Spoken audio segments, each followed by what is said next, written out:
Getting involved in the Make-A-Wish organization allows you to make such a difference in a child's life who's experiencing the worst, at their worst time. I was a volunteer for Make-A-Wish, and I've gone on a couple wish grantings. The first couple people that I talked to was really hard, especially the younger kids that didn't understand what was going on. Some of them didn't really want to talk to me. They didn't want to talk to anybody, which I've gone through, and so it was definitely helped them talking to somebody that's been through similar situations. The people at Make-A-Wish are so good at coming in and picking their brains and finding out what they really want. You get to be like fairy godmother. When you start with a wish granting experience, you go in with the other volunteers and you interview the family. One volunteer interviews the parents, one of us interviews the child, and it's just a cool experience learning what they want, the potential to be, have, or go, and then you get to come in and tell the family that their wishes came true. Then there's always that great reveal of what their wish is, and whether that's done at school or in our playroom or in their home, that's always a really big deal. Today's the day I get to find out my wish. Steve and I just wanted to get back to the kids. You watch those kids, and I can't imagine not doing something to be able to make their lives just a little bit better. This little guy, he was in the wheelchair. He had a tear running in his eye, and he reached up and touched my hand, and he said, "Thanks." So that, to me, was about the toughest part. That was why I was there. I think your first step would be become a volunteer and start wish granting so you understand why we do what we do. Meet with a family, get involved in the wish from beginning to end and see the power of the wish.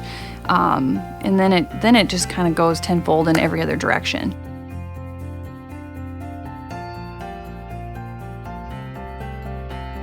I know so many people, it's like they hear Make-A-Wish and they think the child has to be terminal.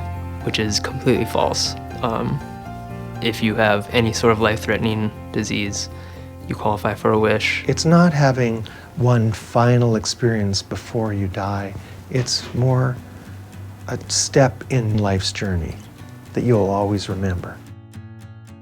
From the minute you walk into a child's hospital room or their home when they're ill and you start talking about a wish, their mood lifts, their energy lifts, they want to be well, they want to accomplish and get through this wish. We get to come to them and say, hey, have we got something to be able to give you? Morgan's wish was to go to Florida and be able to go to Disney World. Morgan also just loved animals in general, so she was able to go to Animal Kingdom and get to feed the lions and the tigers. Our experience was as good as it could be. We tried to just be a normal family for a week.